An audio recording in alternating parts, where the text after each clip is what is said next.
Hello guys, this is Manju Kumari and welcome to beginning for learning. तो इससे पहले वाले वीडियो हमने किया था जो हमारे बेसिक फीचर्स हैं इंडियन कॉन्स्टिट्यूशन के, उसमें मैंने कुछ पॉइंट्स किए थे और बाकी जो रहेंगे वो हम इस वाले वीडियो में डिस्कस करेंगे। ठीक है, तो ऐसे देखो हमारे जो कॉन्स्टिट्यूशन है उसके बहुत सारे फीचर्स हैं। ठीक है, बट मैं कुछ मेनली फीचर्स ही बता रही हूँ जो हमें जानना बहुत जरूरी है। तो कल मैंने 6 तक करवाए थे, 6 पॉइंट्स करवाए थे। तो आज हम इस वाली वीडियो में 7 पॉइंट से शुरू करेंगे। वो है, हम करेंगे फंडामेंटल राइट से शुरू। ठीक है, आपको पता है हमारे कॉन्स्टिट्यूशन में फंडामेंटल राइट्स भी जो है वो शामिल किए गए हैं लोगों के। फंडामेंटल राइट्स के बारे में तो मैंने कल करवा दिया था, तो हम लोग अब करेंगे फंडामेंटल ड्यूटीज के बारे में। ठीक है, पिछले इसमें मैं करवा चुकी हूँ फंडामेंटल राइट्स के बारे में। अब हम फंडामेंटल ड्यूटीज के बारे में करेंगे, यानी मौलिक कर्तव्य। ठीक है, मौलिक कर्तव्य। जैसे आपको मैंने बताया था कि पहले लोगों को फंडामेंटल राइट जो है वो दिए गए। ठीक है, लोगों को उनके अधिकार दिए गए, बट लोगों के अधिकारों के साथ में उनकी कुछ जिम्मेदारियां, कुछ कर्तव्य भी तो होते हैं सोसाइटी में। उनको ऐसा था कि संविधान में शामिल नहीं किया गया था। बस ऐसे कहते हैं ना कि लोगों को बोला गया कि आपकी ये रिस्पॉन्सिबिलिटी बनती है कि आप सार्वजनिक संपत्ति की देखभाल करें। इस तरह के जो भी हमारे फंडामेंटल ड्यूटीज हैं उनको संविधान में लिखा नहीं गया इस तरह से। बट बाद में इसी वजह से 1976 में जो है वो 42 में संशोधन किया गया, अमेंडमेंट किया गया। ठीक है, उसमें जो है वो फंडामेंटल जो ड्यूटीज हैं उनको हमारे संविधान के भाग 4A में आर्टिकल 51A में जो है वो फंडामेंटल ड्यूटीज को शामिल किया गया और 11 फंडामेंटल ड्यूटीज जो है वो बताई गई उसमें, कि जिसमें जो पहले 10 थी बट उसके बाद 11वीं और जोड़ी गई। वो 11वीं फंडामेंटल ड्यूटीज थी कि 6 से 14 साल के बच्चों को एजुकेशन दिलाना पेरेंट्स का जो है वो कर्तव्य है, माता पिता का। ठीक है, तो ये वाला जो है वो फंडामेंटल ड्यूटीज को इस तरह से संविधान में शामिल कर दिया गया, उन्हें एक प्रकार से लिखित रूप जो है वो दे दिया गया। ठीक है, तो ये है हमारे फंडामेंटल ड्यूटीज के बारे में। 11 ड्यूटीज है हमारी। ठीक है, ऐसे तो हम गिनती नहीं कर सकते। अगर मैं कहूँ 11 ड्यूटीज हमारे देश के प्रति, हमारे समाज के प्रति हमारी बहुत सारी जो है वो ड्यूटीज होती हैं। ठीक है, देन 8 पॉइंट करेंगे हम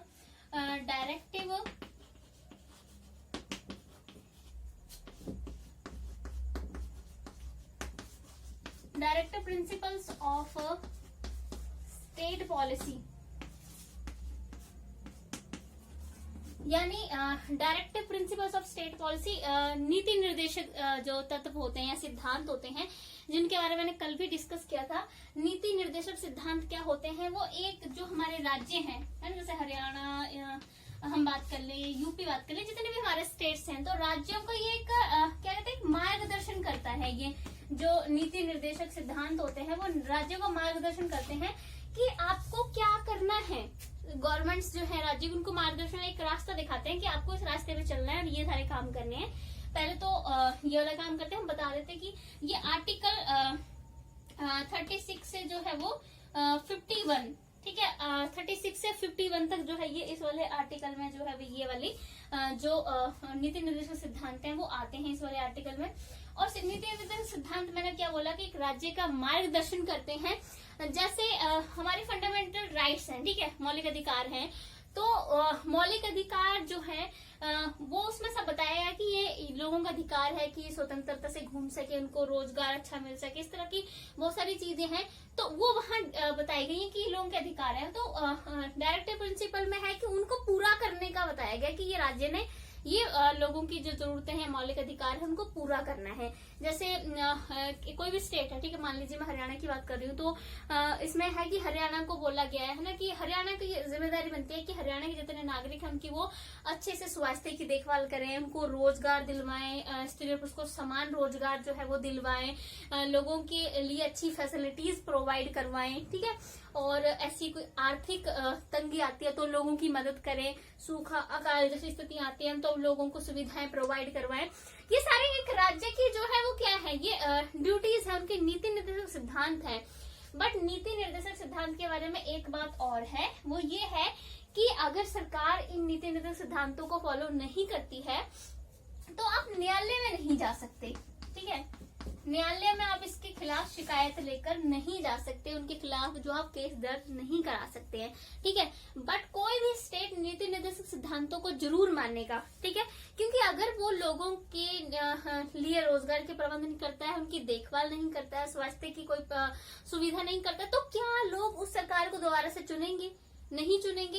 इसी वजह से हर सरकारें जो अपनी सत्ता खोने के डर से जो है लोगों की भलाई के लिए काम जो है वो करती ही है। मोस्ट ऑफ सरकारें तो यही करती हैं कि जब उनका कार्यकाल खत्म होने वाला होता है, उनको लगता है फिर से चुनाव होने वाले, तब देखो सारे विकास के काम एक साथ में ही शुरू कर देते हैं। वो बस उस टाइम दिखा के लो जी सरकार इतना कर रही है, ठीक है। तो ये है कि न्यायालय में नहीं जा सकते, लेकिन लोगों अगर नहीं करेंगे वो इनको फॉलो, तो लोग उनको नेक्स्ट टाइम नहीं चूज करेंगे। तो इसलिए बहुत सारे निर्देश सिद्धांतों को सरकारें जो है वो पूरा करने की कोशिश करती हैं। उन्हें भी पता है कि नहीं किया तो लोग हमें नेक्स्ट टाइम नहीं लेके आएंगे। लोगों के पास पार्टी का ऑप्शन है, वो दूसरी पार्टी को चुन लेंगे सरकार के रूप में, ठीक है। तो ये हो गया हमारे directive principles. The next point हमारे पास आता है parliamentary form of government. Parliamentary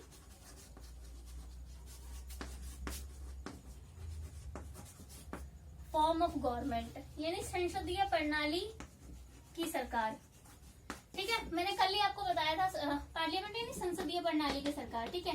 तो संसदीय प्रणाली की सरकार जो हमने कौन सी कंट्री से लिया है, ये वाली विशेषता हमारे संविधान की, ये हमने ली है ब्रिटेन से, जो कि मैंने कल भी बताया था कि संसदीय प्रणाली की सरकार की जो विशेषता हमने अपने संविधान में शामिल की है वो ब्रिटेन से ली है।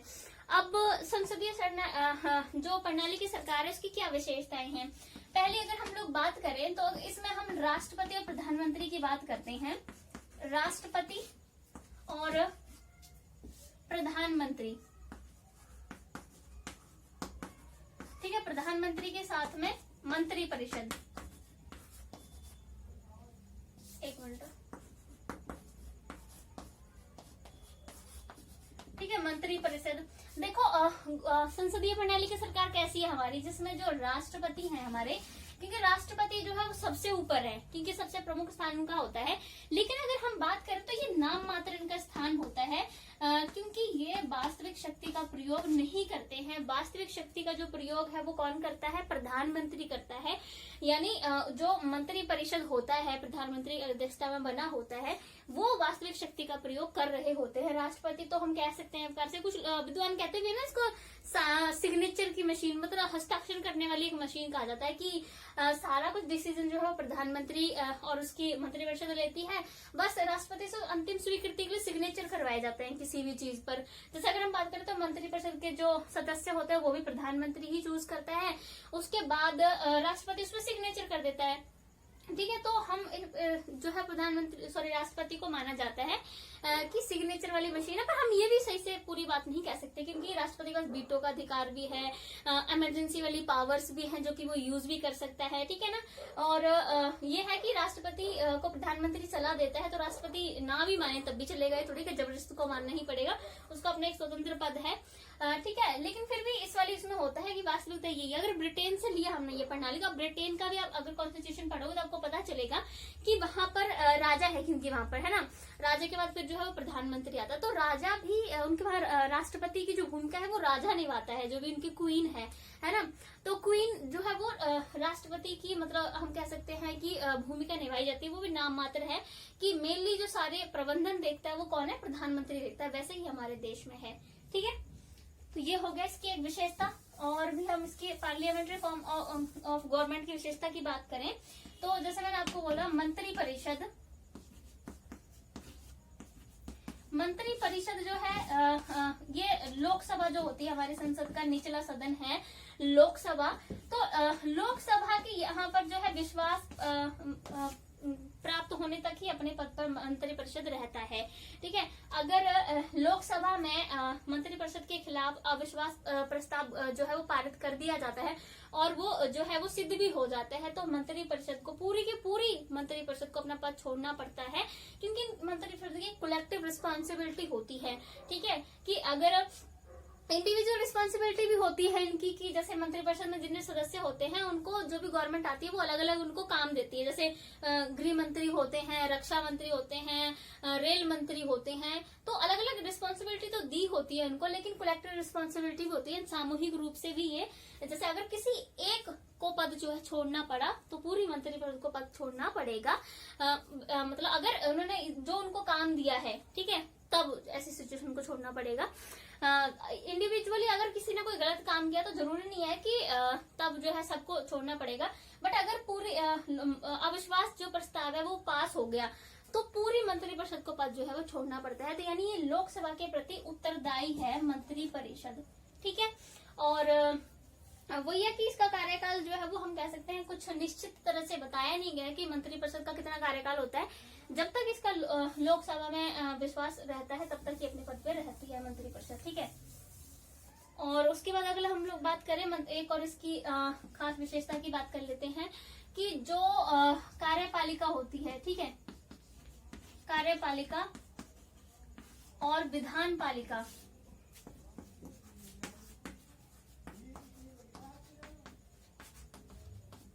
कार्यपालिका और विधान पालिका में भी संबंध होता है, क्योंकि कार्यपालिका के विधान पालिका में आपको पता ही क्या हो जाएगा, संसद आ जाएगी, ठीक है। संसद में यहाँ लोकसभा और राज्यसभा हो जाएगी, ठीक है। ये लोकसभा हो गई और ये हो गई राज्यसभा, ये सब आ जाता है ना विधान पालिका में। और कार्यपालिका के जो सदस्य होते हैं वो विधान पालिका के उसमें जो है वो सदस्य भी होते हैं, क्योंकि संसद के सदस्य भी होते हैं ना कार्यपालिका के सदस्य, जो सदस्य होते हैं तो वो संसद की बैठकों में भी भाग लेते हैं। कार्यपालिका के सदस्य हैं, प्रस्ताव भी कोई वहां पास करवाते हैं, बिल पास करवाते होते हैं, पेश भी करते हैं। तो इन दोनों में एक संबंध है, क्योंकि यहाँ जो कार्यपालिका के सदस्य हैं वो विधान पालिका के सदस्य भी हैं, ठीक है। और 0R जब होता है संसद का, जो कि पहला ही शुरुआत होती है ना, तब उसमें कार्यपालिका के जो भी सदस्य होते हैं उनसे जो प्रश्न पूछे जाते हैं वो उनका जवाब भी देते हैं, ठीक है। इनमें एक संबंध होता है। तो ये हो गया हमारा 9th पॉइंट की पार्लियामेंट्री फॉर्म ऑफ गवर्नमेंट है हमारे यहाँ, जो कि हमने ब्रिटेन से ली है, ठीक है। अब हम लोग कर लेते हैं अगला वाला पॉइंट,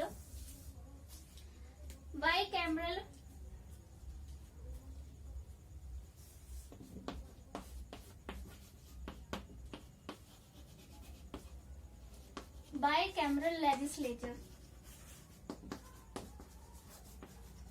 यानी द्विसदनीय विधान पालिका, लेजिस्लेचर यानी विधान पालिका। तो मैंने अभी आपको बताया कि विधान पालिका क्या है, उसके बाई कैमरल है, यानी 2 सदन है उसके, ठीक है, ठीक है। विधान पालिका के 2 सदन हैं, बाई कैमरल यानी द्विसदनीय है वो, जो कि मैंने आपको अभी बताया 2 सदन कौन से हैं। एक है हमारा लोकसभा, ठीक है, और दूसरा जो है वो है हमारा राज्यसभा।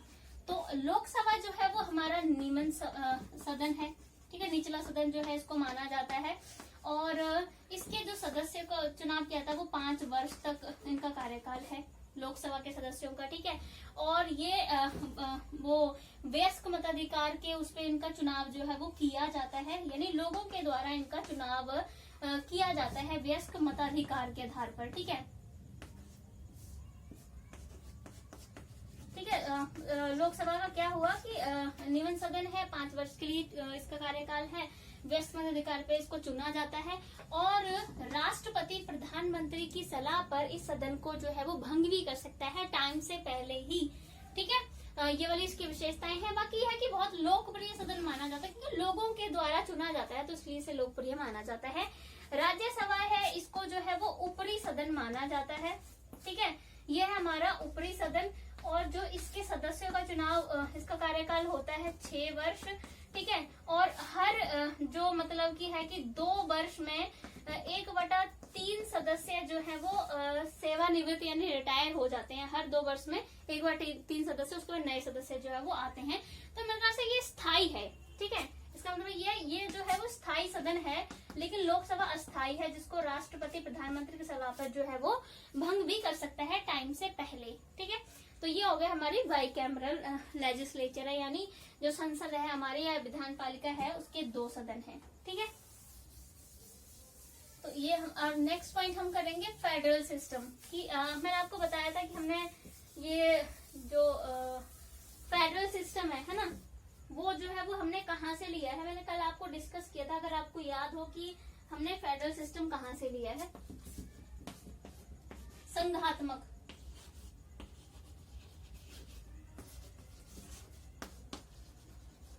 संघात्मक प्रणाली की सरकार, ठीक है। फेडरल गवर्नमेंट है हमारे यहाँ पर, फेडरल सिस्टम है, गवर्नमेंट कुछ भी कह लो, ठीक है। तो ये हमने लिया है कहाँ से, कनाडा से लिया है हमने। ये वाली विशेषता हमने कनाडा से ली है। और संघात्मक का मतलब होता है जिसमें जो पावर है वो एक ही कोई भी एक शक्ति जो है सारी एक व्यक्ति के हाथ में नहीं होती है, एक संस्था के हाथ में नहीं होती है। पावर जो है वो बंटी हुई होती है, कई संस्थाओं के हाथ में कह लो या कई व्यक्तियों के बीच में जो शक्ति है वो सारी बटी हुई होती है। जैसे आप देख सकते हो कि इंडिया में जो शासन करने की शक्ति है वो सिर्फ केंद्र सरकार के पास तो नहीं है, राज्य सरकारों के पास भी है ना। तो वही है कि शक्ति को बांटा गया है, ठीक है। जैसे आपने सूची के बारे में पढ़ा होगा कि केंद्र सूची होती है ना, राज्य सूची होती है, देन उसके बाद होती है समवर्ती सूची। तो इसमें है कि केंद्र सूची में जो भी विषय होते हैं, जैसे अगर हम लोग बात करें तो 97 है, इसमें 66 है और इसमें है 54 या कुछ इसके करीब है, मुझे इतना एग्जैक्टली अभी याद नहीं है। ये आप चेक कर सकते हो, 57 आई थिंक सो है इसमें। तो ये है कि केंद्र सूची में जितने भी जो विषय शामिल किए गए होते हैं उन विषय पर केंद्र सरकार ही जो है वो कानून बना सकती है। यानी केंद्र सूची में उसकी पावर का जो है व्याख्यान किया गया होता है। राज्य सूची में जितने विषय होते हैं उस पर जो है वो राज्य सरकार ही कानून बना सकती है, वो राज्य सरकार की पावर होगी। समवर्ती सूची में होता है कि दोनों का अधिकार जो है वो बराबर होता है। लेकिन अगर समवर्ती सूची में अगर किसी विषय पर वाद विवाद हो जाए दोनों सरकारों के बीच में, केंद्र और राज्य सरकार के बीच में, तो बात जो है वो केंद्र सरकार की मानी जाती है, ठीक है। क्योंकि थोड़ा उसका चलता है इसमें। तो बात यह है कि यहाँ यह फेडरल सिस्टम है, यानी सारी पावर जो है वो बांटी गई है, सारी पावर केंद्र सरकार को ही नहीं दी गई है। जब कॉन्स्टिट्यूशन बना था तब तो हमारे संविधान निर्माताओं ने इसी बात पर बहुत फोकस किया था कि सारी पावर किसी एक संस्था या किसी एक गवर्नमेंट, एक व्यक्ति के हाथ में नहीं दी जानी चाहिए, ताकि वो ऐसा ना हो कि अपना ही राज चलाना शुरू कर दे, लोगों पर डोमिनेंस करना जो है वो शुरू कर दे। इसलिए ऐसा नहीं करना चाहिए, इसलिए पावर को बांटा गया है यहाँ पर इंडिया में, हमारी गवर्नमेंट में, ठीक है। ये तो हो गया हमारा कि हमने अभी बात की। और उसके बाद देखो और भी काफी ज्यादा विशेषताएं हैं, लेकिन मैं कुछ कुछ करवा देती हूँ, एक दो और मैं बता देती हूँ। जैसे बहुत ही एक वो है सार्वजनिक व्यस्त मताधिकार का कानून, आपने सुना होगा। सार्वजनिक, ये तो सबको ही पता है, हम इतने एज के तो हो चुके हैं, सबकी अब वोट डालने लायक है।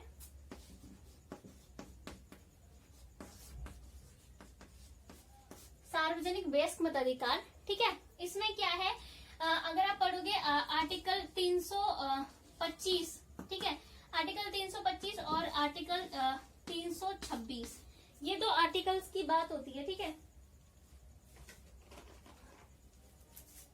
तो आर्टिकल 25 और 26 में बात करूं तो आर्टिकल 26 में आर्टिकल 25 में क्या दिया गया है, इसमें दिया गया है कि जो भी एक निर्वाचन क्षेत्र होता है, चुनाव क्षेत्र होते हैं ना, तो हर चुनाव क्षेत्र में जो है वो एक, आपको पता है, वोटर लिस्ट बनती है ना, एक क्या बोलते हैं इसको, चुनाव क्षेत्र में एक निर्वाचन सूची जो है वो बनाई जाती है, जिसमें मतदाताओं के नाम लिखे जाते हैं और टाइम टू टाइम उसमें परिवर्तन किया जाता है, क्योंकि कुछ मतदाता जो है जिनकी मृत्यु हो गई उनके नाम हटा दिए जाते हैं, जो फिर वोट देने के लायक हो गए उनके नाम जो सूची में ऐड कर लिए जाते हैं। तो इस वाले आर्टिकल में कहा गया है कि मतदाता सूची में नाम ऐड करते हुए किसी का भी किसी तरह के धर्म, जाति, भाषा के आधार पर भेदभाव जो है वो नहीं किया जाएगा। और आर्टिकल 326 में कहा गया है कि सभी को वोट देने का अधिकार है, उसमें भी किसी तरह का कोई भेदभाव नहीं किया जाएगा कि अमीर गरीब है तो आप वोट नहीं दे सकते, इक्वली सबको जो है वो अधिकार है वोट देने का, ठीक है। तो इसमें इस बात का जो है वो किया गया। और अगर आप बात करें तो नाटो सुना होगा, नन ऑफ द अबव, है ना, नाटो। तो लोगों को अब तो नाटो का भी ऑप्शन मिल जाता है, अगर आपको कोई भी पार्टी पसंद नहीं है तो आप नाटो पे टिक कर सकते हो कि आपको कोई पसंद नहीं है, नन ऑफ द अबव पे कर दो। देन अगर हम बात करेंगे secular state, secular state, secular का धर्मनिरपेक्ष,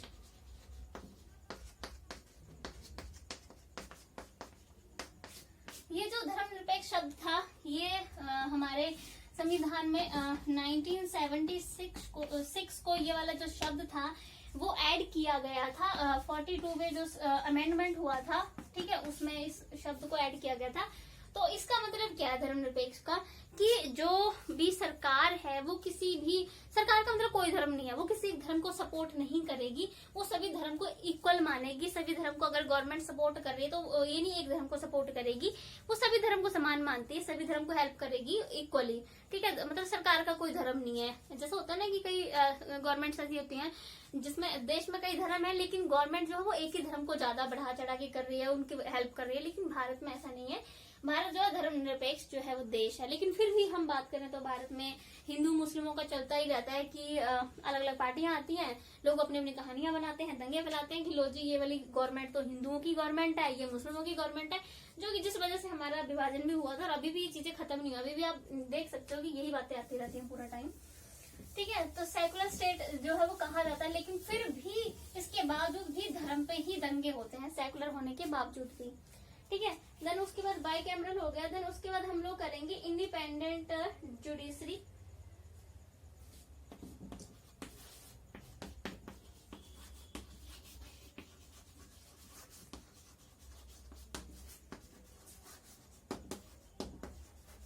इंडिपेंडेंट जुडिशरी यानी स्वतंत्र न्यायपालिका। देखो जब संविधान बनाया गया था तो संविधान निर्माताओं की एक बहुत बड़ी वो थी कि जुडिशरी को इंडिपेंडेंट बनाया जाए, क्योंकि अगर न्यायपालिका स्वतंत्र नहीं होगी तो किसी को न्याय भी नहीं मिल पाएगा, यानी फिर तो जिसकी लाठी उसकी भैंस जैसी बात बन जाएगी। इसलिए न्यायपालिका को स्वतंत्र रखा गया है। देखो कार्यपालिका का विधानपालिका पे जो है प्रभाव रहता है, विधानपालिका का कार्यपालिका पे रहता है, लेकिन उन दोनों का न्यायपालिका पर नहीं रहता है। न्यायपालिका जो है वो स्वतंत्र रखी गई ताकि वो अच्छे से लोगों के साथ में न्याय कर सके, ठीक है। और तभी तो इनका वेतन भी ज्यादा रखा गया है, जो भी होते हैं हमारे न्यायाधीश होते हैं, ठीक है। और उनकी चूज करने की यानी उनके जो भी हमारे न्यायाधीश होते हैं उनको चुनने की विधि भी बहुत डिफिकल्ट है, उनको हटाने की विधि भी बहुत डिफिकल्ट है। उनको सिर्फ महाभियोग के द्वारा हटाया जा सकता है। महाभियोग जो है उनके खिलाफ लगाया जाता है तब उनको हटाया जाता है। महाभियोग आसानी से लगता है। और जब दोनों सदन में से दोनों इक्वली से लोकसभा में भी 2/3 सदस्यों की बहुमति से उसको पास जो प्रस्ताव पास होगा और राज्यसभा में 2/3 सदस्यों की बहुमत से प्रस्ताव पास होगा इनके महाभियोग वाला, तब जाके इनको हटाया जाता है। और इतनी आसानी से नहीं हो पाता ये, ठीक है।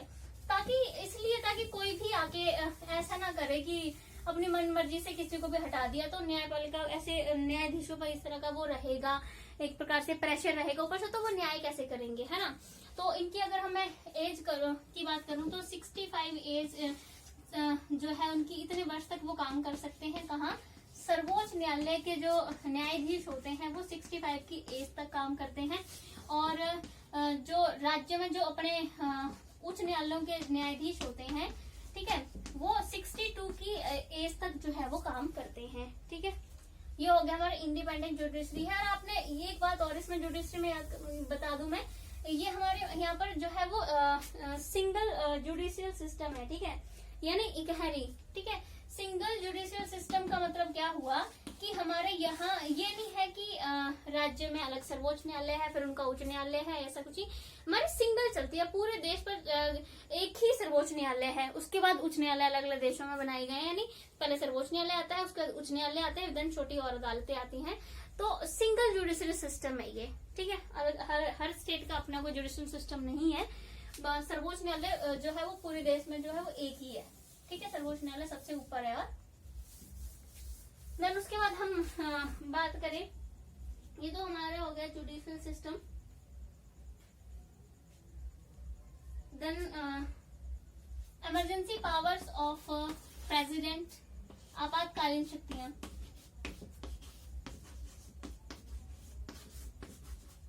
आपातकालीन शक्तियां आपको मैंने बताया था, अगर आपको याद होगा तो प्रेसिडेंट को आर्टिकल 352 से आर्टिकल 360 इसके बीच में प्रेसिडेंट की इमरजेंसी वाली पावर्स का जो है बताया गया है। जैसे आपने देखा होगा जब इंदिरा गांधी के टाइम में इमरजेंसी लगी थी तो वो राष्ट्रपति को पावर्स दी गई इमरजेंसी लगाने की। तो राष्ट्रपति इमरजेंसी कब घोषित कर सकता है? जब युद्ध की कोई स्थिति बन रही हो, युद्ध हो रहा हो, या बाहर से किसी ने जो है वो आक्रमण किया हो, ठीक है, बाहरी आक्रमण हो, या फिर युद्ध हो या बाहरी आक्रमण हो, या देश के अंदर ही मतलब कि हथियारों से किस तरह का सशस्त्र विद्रोह जिसे कहते हैं, अगर देश के अंदर सशस्त्र विद्रोह हो जाए तब जो है वो लगाया जा सकता है, इमरजेंसी तब लगाई जा सकती है। और स्टेट में किसी भी राज्य में इमरजेंसी कब लगती है? जब वहां की मशीनरी जो है वो खराब हो गई हो, यानी वहां की जो प्रबंधन की, राज्य प्रबंधन की जो मशीनरी होती है एक प्रकार से, अगर वो खराब हो गई है तो जो है वो वहां पर इमरजेंसी लगाई जा सकती है। ठीक है, ये सब होता है इमरजेंसी लगाने के। और ये राष्ट्रपति को इमरजेंसी पावर्स जो है इन आर्टिकल्स में बताई गई है। ठीक है, then single citizenship, rule of law भी है हमारे यहाँ। रूल ऑफ लॉ की बात कर लेते हैं। रूल ऑफ लॉ यानी कानून का शासन। आपको पता ही है भारत में कानून का शासन चलता है, और जो कानून मतलब कि संविधान में बताए गए हैं, जो सरकारें बनाती हैं, उनके अकॉर्डिंग पूरे देश में जो है वो शासन किया जाता है। कानून से ऊपर कोई नहीं है, चाहे वो प्रधानमंत्री हो, राष्ट्रपति हो, कानून सबके लिए बराबर है। ये नहीं है कि राष्ट्रपति के लिए कानून अलग हो जाएंगे, सबके लिए जो है वो कानून एक समान है। कानून की दृष्टि में सभी लोग एक समान है, और लोगों को कानून के अनुसार चलना पड़ेगा। आप कानून से ऊपर नहीं हो सकते हो, ठीक है। लेकिन वो अगर आपके खिलाफ है कानून, अगर आपके मौलिक अधिकारों को, आपके अधिकारों को भंग कर रहा है, फिर आप न्यायपालिका में जो है वो जा सकते हो, आपको अपील करने की स्वतंत्रता दी गई है। बट कानून सही है, उसके बाद भी आप उसका उल्लंघन कर रहे हो तो जो है वो आपको सजा का प्रावधान जो है वो किया गया है। जैसे मोस्ट ऑफ लोग क्या करते हैं, हेलमेट नहीं पहनते हैं, है ना, तो क्या है, फाइन लगता है, फाइन बहुत ज्यादा बढ़ा दिया। कुछ लोगों को तो पता क्या है हेलमेट लगाने का, कुछ लोग तो हाथ में लेके चलते हैं हेलमेट। जब उन्होंने देखा कि सामने पुलिस वाले हैं, जल्दी जल्दी हेलमेट पहन लेंगे। अरे मैं कहती हूँ यार ये तुम्हारी सेफ्टी के लिए है, क्या तुम पुलिस वालों के लिए दिखा के हेलमेट पहनते हो, है ना। मतलब सिर्फ इसलिए लगा रखा है हेलमेट अपने साथ में, इसलिए क्योंकि पुलिस वालों को दिखाने की हमने हेलमेट लगा रखा है ताकि फाइन ना पड़े। तुम्हारी जिंदगी का तुम्हें कुछ लेना देना नहीं है। कुछ लोग बड़ा ही करते हैं ऐसा, ठीक है। तो ये रूल ऑफ लॉ जो है वो चलता है, ये विशेषता हो गई हमारी। देन मैंने बोला था सिंगल सिटीजनशिप,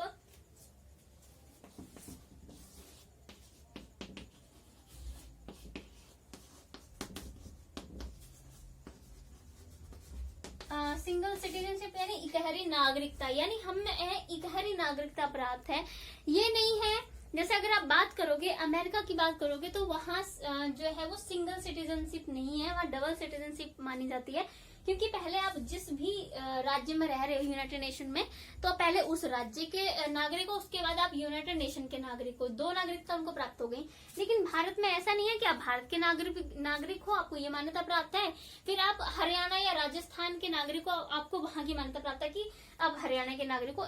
यहाँ कुछ ऐसा नहीं है, आप सिर्फ भारतीय हो तभी तो हम किसी भी स्टेट में जाके रह सकते हैं, कहीं भी जाके काम कर सकते हैं, कहीं भी जमीन खरीद सकते हैं पूरे भारत में, क्योंकि जो है हमें सिंगल सिटीजनशिप प्राप्त है। और अच्छी ही बात है सिंगल सिटीजनशिप है, नहीं तो हमें अपने ही किसी दूसरे राज्य में जाने के लिए जो है वो वहाँ वीजा बनवाना पड़ता है, वहाँ की नागरिकता प्राप्त करनी पड़ती है अगर हम दूसरे स्टेट में जाते।